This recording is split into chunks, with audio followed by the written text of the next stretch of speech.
बिस्मिल्लाहिर्रहमानिर्रहीम, अस्सलामुअलैकुम। लाखों करोड़ों दुरूदो सलाम मोहम्मद मुस्तफ़ा सल्लल्लाहु अलैहि वसल्लम और आले मोहम्मद पर। मैं हूँ उमर दराज गोंदल और आप मेरा यूट्यूब चैनल देख रहे हैं।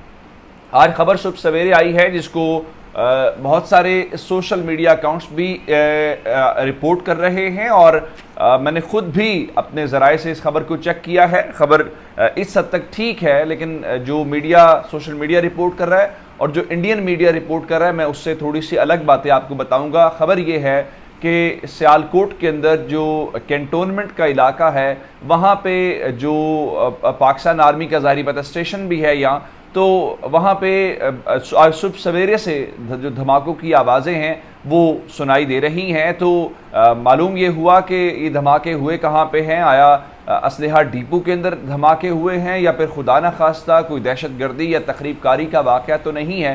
तो हमने अपनी फ़र्स्ट हैंड इंफॉर्मेशन की बुनियाद के ऊपर कुछ चीज़ें लेके आपके सामने आए हैं जो आपके सामने रखेंगे कि ये धमाके कहाँ पे हुए हैं, क्या अब सूरत हाल कंट्रोल के अंदर है या अभी भी धमाके हो रहे हैं, और जो करीब तरीन इलाके हैं उनको खाली करवाया गया है, और जो ऐनी शाहिदीन हैं उन्होंने इस वक्त तक क्या बताया है, और वहाँ के जो मकामी सहाफ़ी हैं वो इस बात के बारे में क्या बता रहे हैं, और फिर वहाँ से जो मनाजिर सामने आ रहे हैं, जो फुटेजेस सामने आ रही हैं, उन फुटेजेस के अंदर हमें अभी तक क्या मालूम हुआ है ये मैं आपको बताऊंगा। और फिर इंपॉर्टेंट बात ये है कि ये जो वर्किंग बाउंड्री है, जो पाकिस्तान इंडिया का यहाँ पे बॉर्डर लगता है, उसके करीबी इलाका है, तो इसलिए भी ज़रा इसकी हसासियत को हम मद्देनज़र रखेंगे। और फिर आखिर में हम इंडियन मीडिया की बात करेंगे कि हादसा तो पाकिस्तान के अंदर हुआ है या जो भी वाक़या है इसके बारे में डिटेल्स में बात कर लेते हैं, लेकिन इंडियन मीडिया की बहुत नज़र है और इंडिया जो टीवी है उसने फौरी तौर पे इसके ऊपर रिपोर्टिंग शुरू कर दी।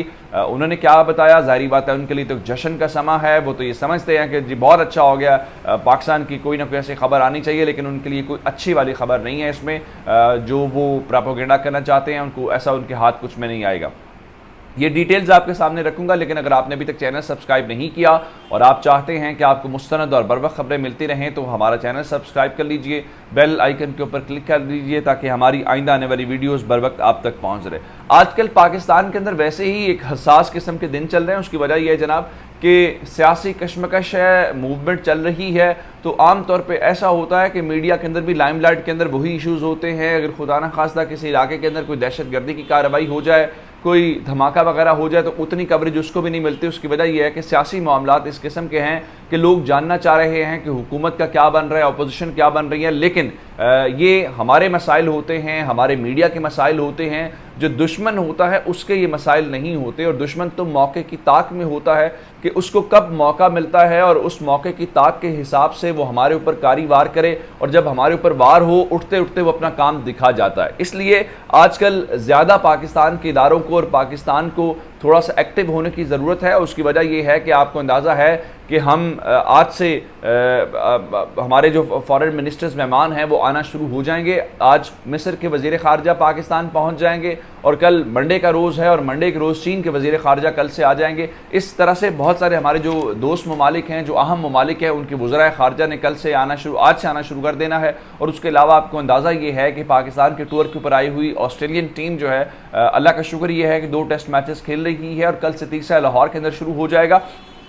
तो एक ऐसी कोशिश की तरफ पाकिस्तान बढ़ा जहाँ पे अब हम स्टेबिलिटी की तरफ जा रहे हैं, अब चीज़ें नॉर्मलाइजेशन की तरफ जा रही हैं। बाहर के डेलीगेशन आते हैं, क्रिकेट होती है, दीगर जो एक्टिविटीज़ आपने देखा कि मुख्तलिफ हुकूमतें अब इस किस्म की एक्टिविटीज़ करवा रही हैं। लेकिन हमारा जो दुश्मन है, हमारी जो इंटेलिजेंस एजेंसीज हैं, वो कई तरह की एक्टिविटीज़ करती हैं, पॉलिटिकल एनार्की भी फैलाती हैं, डिसइंफॉर्मेशन भी फैलाती हैं, और फिर गलत वाक़यात भी रिपोर्ट करते हैं। अब मैं ख़बर आपको ये देना चाहता हूँ कि आज सुबह सवेरे कोई 5:30 से 6 के दरमियान इब्तदाई ख़बर ये आई थी कि 6 बजे, तो मैंने उसको जब चेक किया तो वहाँ से हमें मालूम ये हुआ है कि 5:30 से 6 बजे के दरमियान जो है जो सियालकोट कैंट का इलाका है वहाँ पे अचानक से धमाकों की आवाज़ें शुरू हो गई, और वो जो धमाके थे वो इतने शदीद थे और इतने कॉन्टीन्यूस है कि वो उसकी आवाज़ें न सिर्फ वहाँ पे महसूस की गई बल्कि दूर दराज जो इलाके हैं तकरीबन कई मील तक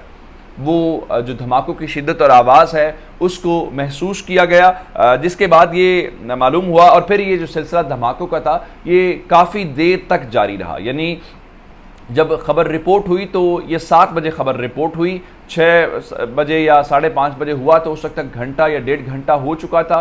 तो उस लम्हे तक ये बताया गया था कि जनाब इस वक्त भी मुसलसल धमाके हो रहे हैं, तो कॉन्टीन्यूसली घंटा डेढ़ तो रिपोर्ट किए गए। लेकिन सिचुएशन जो कंट्रोल हुई वो भी मैं आगे बताऊंगा और किस तरह से हुआ। तो अब ये जो सियालकोट का इलाका है, ये हम इसको अस्करी या फौजी इलाका कहते हैं, उसको फौज कंट्रोल करती है। तो जैसे ही ये धमाकों वाली बात आई और ये सारे वाक़यात हुए, उसके बाद जो साथ वाला इलाका है उसको खाली करवा लिया गया।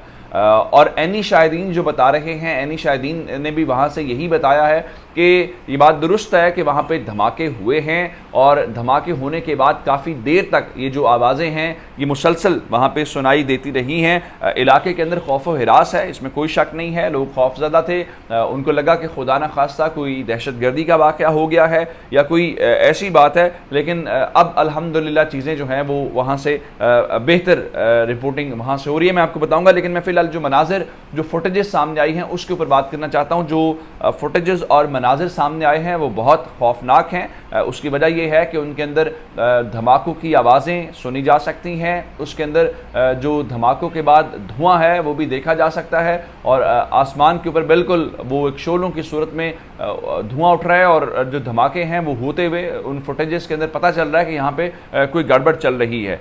लेकिन मैं आपको बताना ये चाहता हूँ, जो इस वक्त इंपॉर्टेंट खबर हमारे पास है कि क्या ये कोई हादसा है या कोई दहशतगर्दी का वाक़या है। जो मेरे पास वहाँ से इन्फॉर्मेशन मैंने अपने ज़राए से चेक की है वो यही है कि इसमें कोई शक नहीं है कि ये असलहे का कोई डिपो था या असलहे का ज़ख़ीरा था या हाल ही में कोई नया जो असलहा है, चूँकि आपको अंदाज़ा है कि प्रोक्योरमेंट होती रहती है और प्रोक्योरमेंट होने के बाद GHQ जो है वो मुख्तलिफ़ जगहों के ऊपर वो असलहा ट्रांसफ़र भी करता रहता है। तो बताया गया कि कोई फ्रेश इस सिलसिले में प्रोक्योरमेंट हुई थी और वो यहाँ पर असलहा पहुँचाया गया और उसके बाद उसके अंदर आग लगी। आग लगने के बाद जो है वो धमाके हुए। तो अगर आप ये समझ रहे हैं कि ये कोई दहशतगर्दी का वाक़या था या कोई इस किस्म की चीज़ है, तो इस वक्त ऐसी कोई बात नहीं है। इब्तदाई तौर पे ख़बर ये है कि उसके अंदर आग लगी है। आग लगने से ज़ाहिर बात है जब एमुनेशन पड़ा होता है, बारूद पड़ा होता है, तो फिर उससे चीज़ें थोड़ी सी कंट्रोल से बाहर हो जाती हैं। लेकिन अब सवाल ये है कि इस वक्त ऑन ग्राउंड सिचुएशन क्या है।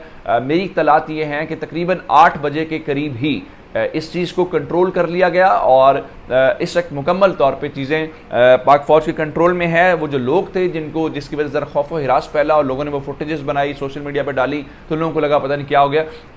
वो भी इब्तदाई तौर पे हिफाजती इक़दामात के तहत, हिफाजती इंतज़ामात के ज़रिए ये किया गया, क्योंकि आपको अंदाज़ा होता है हमने तारीख़ में ओजड़ी कैंप का वाक़या देखा हुआ है कि उस वक्त क्या हुआ था।